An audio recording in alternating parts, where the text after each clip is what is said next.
Good afternoon, ladies and gentlemen. So we are starting with a recipe. हम लोग बिरयानी बनाएंगे and then we'll move forward with biryani की बिरयानी आजकल के प्रोग्रेसिव वर्ल्ड में how my take on the biryani would be. आपके पास कोई चीज़ बची हुई है? एक दिन आई रिमेंबर शेफ़ आशीष ने मुझे यूट्यूब पे चैनल दिया था, इन्होंने नौकी बनाई थी, तो हमने एक दिन पुरानी बनी हुई आलू गोभी की सब्जी की नौकी बनाई थी नेक्स्ट डे. So understand कि whatever reshuffling or reusage of stuff is very very important. Any of the food that you're preparing one day वो अगले दिन ख़राब नहीं जाना चाहिए. उसको इनोवेटिव तरीके से, एक नए तरीके से, नई टेक लेकर, एक प्रोग्रेसिव टेक लेके how can you take it forward. So we'll start with a classical biryani and बहुत सारी शायद the traditional values और कैसे बिरयानी का अप्रोच हुआ, कैसे इंडियन की कुजीन एक सेटअप पे आई. शायद तो साथ साथ थोड़ा काम होता रहेगा, थोड़ी बातें होंगी and we will enjoy this conversation. Please feel free, जहाँ पे भी आपको लगे you feel like asking a question, do not hesitate, please ask. Please ask. Biryani का वर्ड का नाम कहाँ से आया? ब्रिंज से स्टार्ट हुआ था. शायद एक थ्योरी, एक हिस्ट्री सेज दैट ब्रिंज पर्शियन वर्ड से आया और वहाँ से ब्रिंज का मतलब होता है फ्राइड बिफोर कुकिंग. कुक करने से पहले उसको, जिस चीज़ को हल्का सा फ्राई करके आप उसे कुक करें, वहाँ से वो ब्रिंज का मतलब है. और वहाँ से ब्रिंज से बिरयानी बना and it was an older, एक बहुत ही डिफरेंट तरीके की एक फ्राइड राइस की प्रिपरेशन थी जिसको हम आज बिरयानी के नाम से जानते हैं. Of course with passing on time कोई भी चीज़ ट्रेडिशनल रह नहीं जाती. Traditional is nothing else but moment of a life time. एक स्पैन ऑफ लाइफ टाइम का एक छोटा सा मोमेंट, एक छोटा सा हिस्सा ट्रेडिशनल है. सो रोगन जोश या तबक मास या समोसास जो शायद पहली बार बना था वो बहुत डिफरेंट होता था दैन जो आज बन रहा है. आज भी हम उसे ट्रेडिशनल रेसिपी बोलते हैं क्योंकि हम शायद कहीं ना कहीं कश्मीर के किसी एक कोने से, किसी एक घर से लेके आए वो रेसिपी को. वो बंदा ट्रेडिशनल बोल सकता है, बट ट्रेडिशनल एक बहुत ही सब्जेक्टिव डिस्कशन है, बहुत ज़्यादा सब्जेक्टिव डिस्कशन. तो बहुत सारे हिस्टोरियंस उस पर काम कर रहे हैं. मैं हिस्टोरियन नहीं हूँ, नहीं, I am not a historian, I am a chef. Chef wants to add on something. Before Chef Gunjan comes in, so biryani के बहुत सारी different stories हैं. एक तमिल स्क्रिप्चर में भी एक ऊन सारू का एक नाम mentioned है और that is nothing else but एक बिरयानी का वर्जन जो आज से 17वीं सेंचुरी में आइडेंटिफाइड हुआ है, एक स्क्रिप्ट में लिखा गया. Chef please. बिरांज also means rice. That biranj is also meant as a rice preparation. उससे वर्ड आया biryani, but the original word biranj also meant rice, fried rice. अब वो it's not a Chinese fried rice, it's an Indian version of fried rice. And जब सब बोल रहे हैं तो मैं भी बोलने का मौका नहीं छोड़ूंगा. शेफ गौतम को पता है मुझे बोलने का बहुत शौक है. अरे बाबा, he talks sense. I love his talks. Please go. एक और कहानी है जो कल भी हम डिस्कस कर रहे थे, that biryani is a lashkari food. कि वो लश्कर में बनाते थे, बल्क में बनाते थे और बिरयानी का टेम्परेचर लूज नहीं होता. सो क्या होता था, एक साथ बल्क में बना लिया एंड इट्स अ कंप्लीट मील.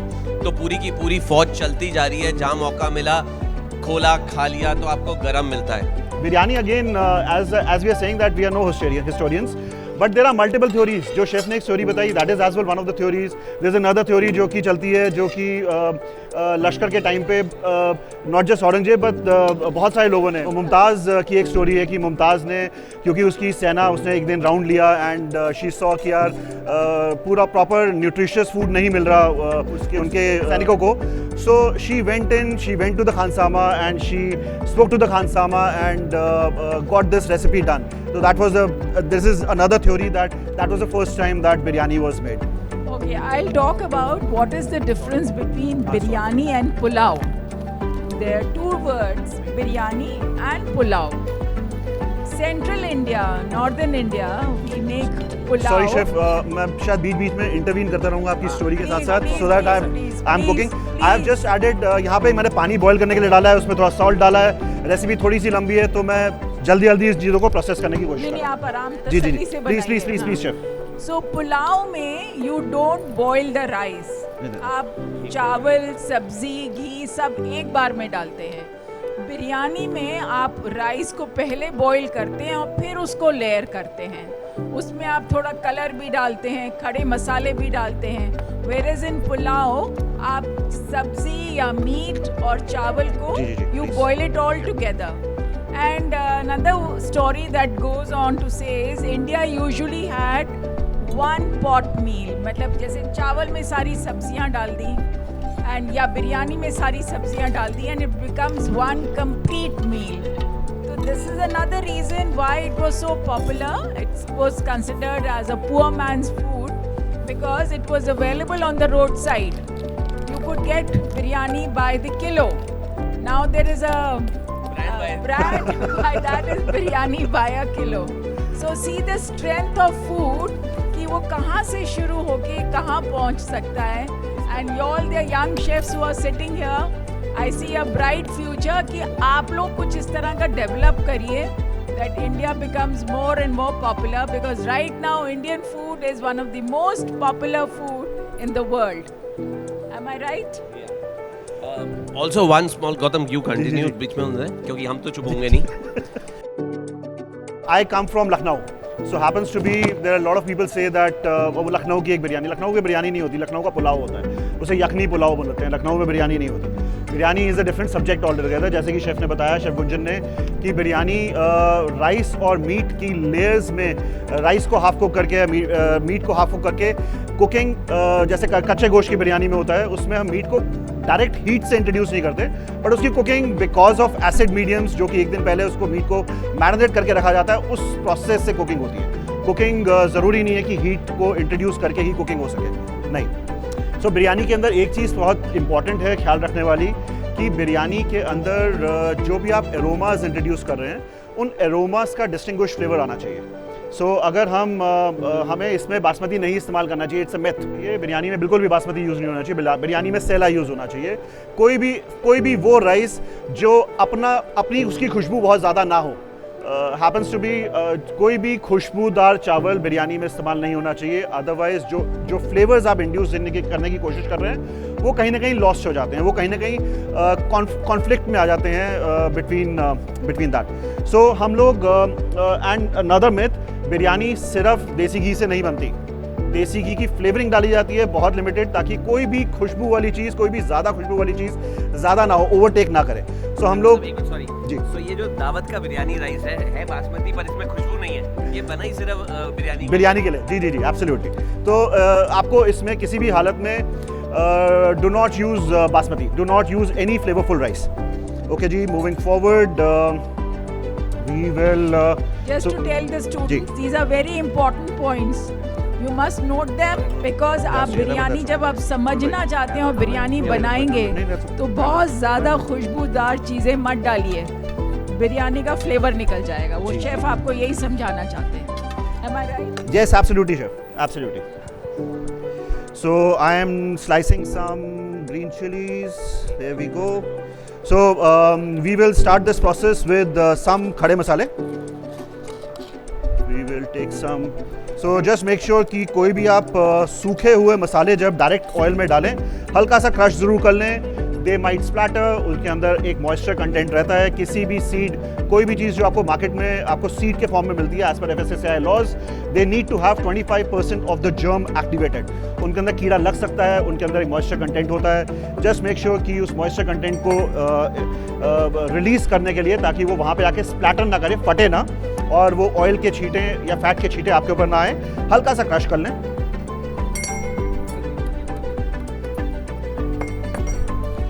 सो हम लोग खड़े मसाले, आई एम मिसिंग ऑन, कोई आप बड़ी इलायची डाल सकते हैं, तेज़पत्ता डाल सकते हैं, they are very very good. हमने इस वक्त छोटी इलायची और लौंग डाली है और थोड़ी सी जावित्री डाल रहे हैं हम।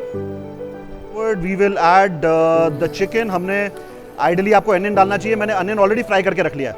सो we will add the chicken first, क्योंकि अनियन हमारा ऑलरेडी कुक्ड है। ओके, हमने यहाँ पर अलग से पानी बॉईल कर दिया है राइस के लिए। राइस को हम अलग से कुक करेंगे, चिकन को अलग से कुक करेंगे, दोनों को अलग अलग कुक करके हम मिक्स करेंगे at a semi cooked stage.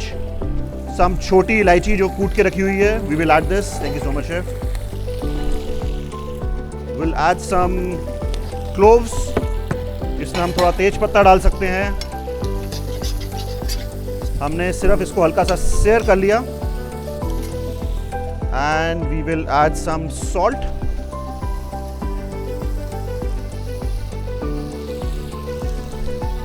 Yesterday also we discussed seasoning at every step is important. So chef biryani का बेस बना रहे हैं, उसमें भी नमक डाला है. Some fried चावल onion. उबाल रहे थे, उसके पानी में भी नमक डाला है. और अगर आप देख सकते हैं अभी तो शेफ ने जो चिकन किया है उसके अंदर शेफ ने अभी ये फ्राइड अनियंस डाल दिए, मिंट डाल दिया, सो दैट इनका बेस जो है वो काफ़ी फ्लेवरफुल बन जाएगा. So mint, green coriander, green chilies and some ginger. So ये 4 इंग्रेडिएंट्स हमने डाले हैं इसमें. एंड इस स्टेज पे we will add a little yoghurt. हमें राइस चिकन को पूरी तरह से कुक करने की जरूरत नहीं है. वन इंपॉर्टेंट फैक्टर, जब भी आप दही डालें किसी भी कुकिंग के प्रोसेस में, हर हालत में make sure that it is continuously stirred till the time दही के अंदर बॉयल आ जाए, नहीं तो दही फटेगी. ओके जी, सो दही में बॉयल आना शुरू हो गया है. Let it boil first. उसके बाद इसको हम हल्का सा छोड़ सकते हैं. राइस हमारा रेडी, हमारा पानी बॉयल हो चुका है. What we will do is we will add the soaked rice to the boiling water. Okay, soaked rice को another very important point to be noted. जब भी आप राइस को सोक कर दें, राइस पानी पी चुका हो, प्लीज़ मेक श्योर कि उसको हाथ लगाने की कोशिश ना करें. जितना कम से कम उसकी हैंडलिंग करेंगे उसके टूटने के चांसेस उतने ज़्यादा कम होंगे. राइस की डिफरेंट स्टेजेस होती हैं जिसमें वो राइस कुक होता है. राइस में आपको लाइंस दिखनी शुरू हो जाएंगी जस्ट बिफोर कुकिंग. वो आपको पूरा की पूरा प्रोसेस अभी आपको दिखाऊंगा मैं. Okay. सो आज एक सरप्राइज एलिमेंट बनेगा शेफ की डिश से इंस्पायर होके, पूरी कहानी सुन के. हम कंसेप्ट यही रखेंगे, पर हम एक एशियन बिरयानी बनाएंगे आज, जिसमें हम इंग्रेडिएंट्स यूज़ करेंगे कृषि क्रैस के, सॉसेज यूज़ करेंगे लुकुम की, और पर कंसेप्ट पूरा यही बनाएंगे शेफ. तो अगर आप लोगों के अंदर पेशेंस होगा ये वाली रेसिपी कंप्लीट करने का, वो भी बनाएंगे.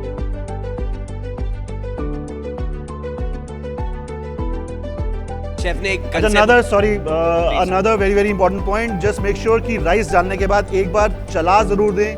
चावल में लम्प्स पड़ जाते हैं, चावल का लम्प खोलना बहुत ज़रूरी है. अगर आप चावल का लम्प नहीं खोलेंगे वो चावल बाहर से कुक होना शुरू हो जाएगा, अंदर से अंदर वाला पार्ट, जो उस लम्प का अंदर वाला पार्ट होगा वो कुक नहीं हो पाएगा, वो उस लेवल पे कुक नहीं हो पाएगा. जस्ट मेक श्योर कि चावल डालने के बाद एक बार उसे स्टर कर दें.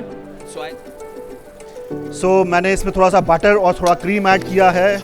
I'm adding a little water to yakni. So yakni का मसाला रेडी हो गया है. We'll convert it to. That's okay, बेटा. Don't mind. तो शेफ आप इसको किस तरह की बिरयानी बोलोगे? लखनवी बोलोगे, हैदराबादी बोलोगे? नहीं. It is Lucknowi inspired. So अगर आप इसको चावल के दाने को देखें, anyone wants to come closer. चावल को अगर आप देखें तो इसके अंदर lines already पड़नी शुरू हो गई हैं. It will take another 2 to 3 odd minutes. आप देखेंगे अगर चावल के टुकड़े आपको नजर, बीच में चावल में लाइंस आनी शुरू हो गई, चावल में टुकड़े आने शुरू हो गए हैं. Another 2 to 3 odd minutes, ये वापस से रीअसेंबल होगा and that is the stage when we'll take it out. समझिए कि शायद आप, अगर आपका ओवर कुक भी हो गया, आप उसे हैंडल कर सकते हैं. if you're a seasoned chef, आप उसे हैंडल कर सकते हैं. बट चावल अगर अंडर कुक नहीं है तो इन फ्लेवर्स को एब्जॉर्ब नहीं करेगा. अगर इन फ्लेवर्स को एब्जॉर्ब नहीं करेगा then you are losing the entire essence. आपके चावल में अगर वो खुशबू नहीं आई, चावल में वो फ्लेवर्स नहीं आए, तो you losing the entire essence. शायद थोड़ी देर पहले शेफ आशीष ने भी बोली थी कि ये एक लश्करी खाना था, ये एक कंफर्ट फूड था. आजकल की लैंग्वेज में हम उसे बोलें तो वो कंफर्ट फूड है, something which you can have easily at any time. उस वक्त वो लश्कर खाते थे क्योंकि समथिंग जो कि इजीली बनती थी, इजीली खाई जाती थी. आपको बहुत ज़्यादा इक्विपमेंट नहीं चाहिए, बहुत ज़्यादा वेसल्स नहीं चाहिए, आपको नाइफ फोक नहीं चाहिए, आप इजीली बहुत आसानी से खा सकते हैं. आपको कटोरी नहीं चाहिए अलग से, आप एक बाउल में खाना डालकर इकट्ठा इजीली खा सकते हैं. So comfort food has to have been touching all the flavors of your tongue. So उसके अंदर हल्की सी मिठास भी होनी चाहिए, नमक भी होना चाहिए, मिर्ची भी होनी चाहिए, खटास भी होनी चाहिए. वो सारे के सारे फ्लेवर्स का कॉम्बिनेशन होना चाहिए.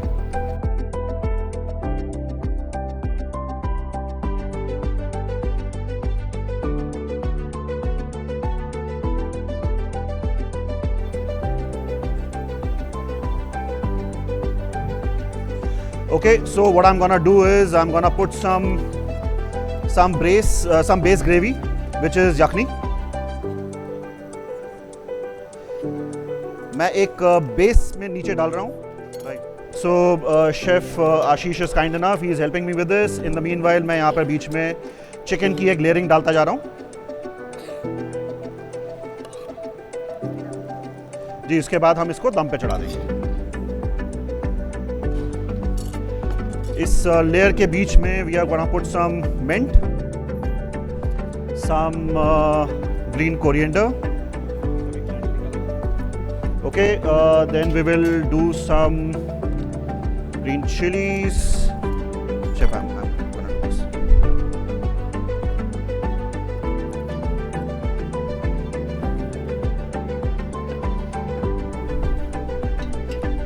We'll throw in some green chilies and then we'll finish with बाकी का बचा हुआ हम ऊपर से, बाकी का बचा हुआ चिकन और उसकी यखनी ऊपर से हम राइस के ऊपर डाल के स्प्रेड आउट कर देंगे। इट इज़ नॉट इम्पॉर्टेंट कि आपको सारे के सारे चावल के ऊपर वो यखनी पूरी की पूरी फैलानी है। It is not required, it is absolutely not required. बीच में वाइट फ्लेवर्ड राइस होना चाहिए। एक पैलेट में आपको डिफरेंशियल मालूम पड़ना चाहिए। अगर आप बिरयानी खा रहे हैं, हर हालत में आपके पास एक हर बाइट में एक डिफरेंट फ्लेवर आना चाहिए ज़रूरी। इट शुड बी इंटेंशनली कि आप किसी भी हालत में पूरी की पूरी यखनी फैलाएं ना।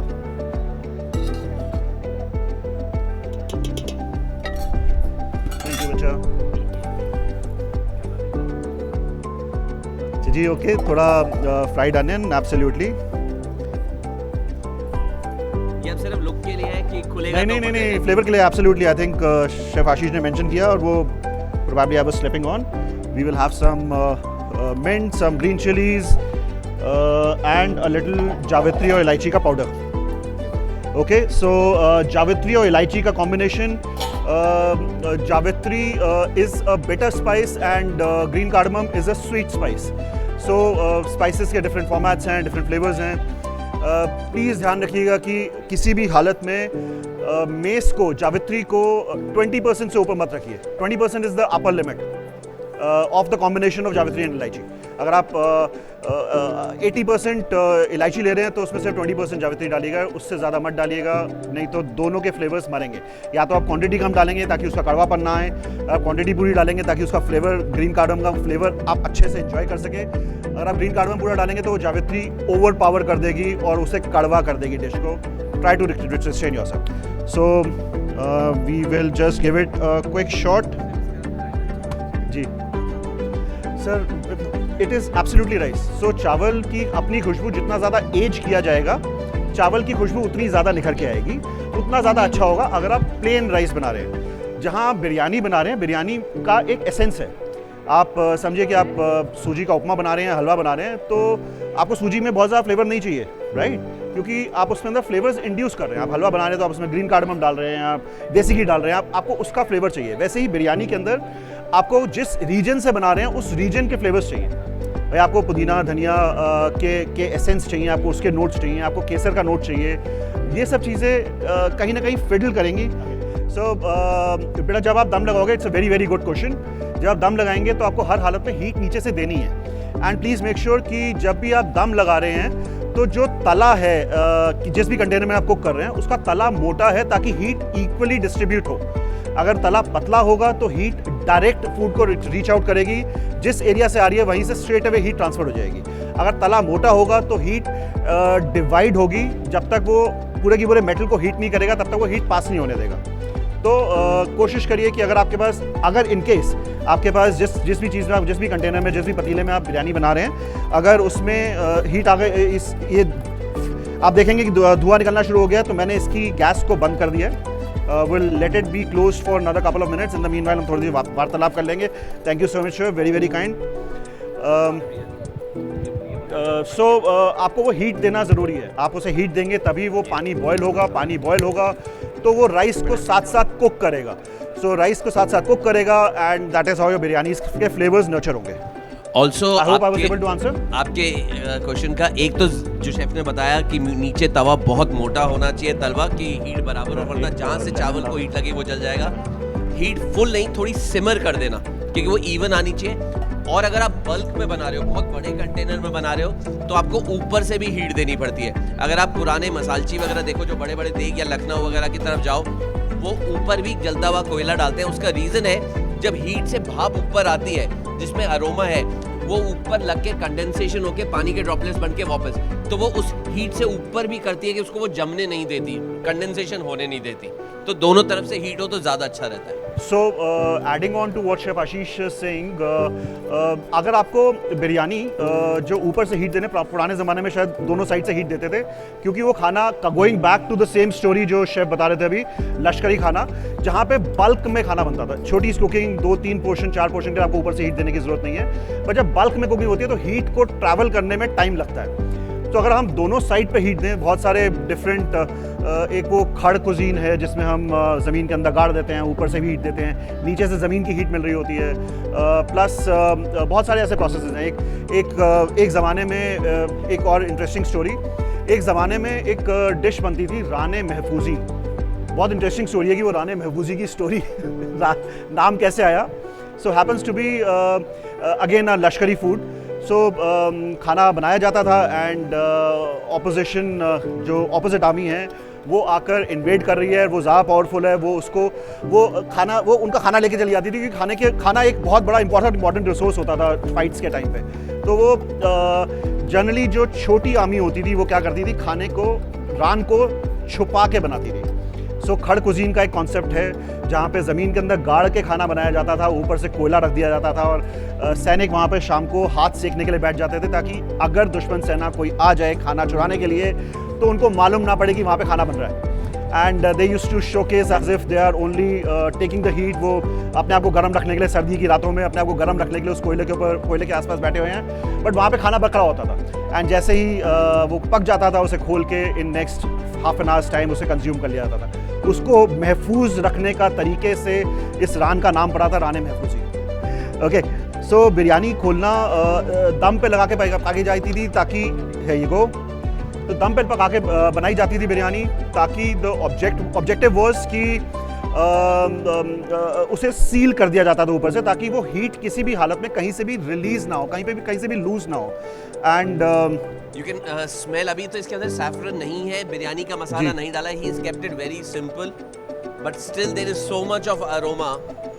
सो this is how you open the rice. Rice आपको हमेशा साइड से ओपन करना चाहिए, राइस का दाना खिला हुआ होना चाहिए, राइस डम नहीं होना चाहिए, राइस बैठना नहीं चाहिए। It is very very important. और एकदम से नहीं खोलना चाहिए। अगर देखो शेफ ने गैस बंद करने के बाद में 3 मिनट छोड़ा, तो राइस के दाने को सेटल करना भी बहुत जरूरी है। Right chef? जी जी, एब्सोल्युटली शेफ।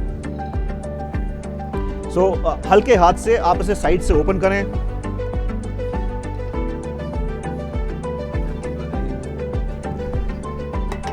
शेफ कल बनाया था, खाने को नहीं मिला था, पर अभी ये खाने के लिए नहीं है, क्योंकि अभी ये कैनपी में कन्वर्ट होगा। Okay. तो ये हमारे को चिढ़ा रहे हैं अभी।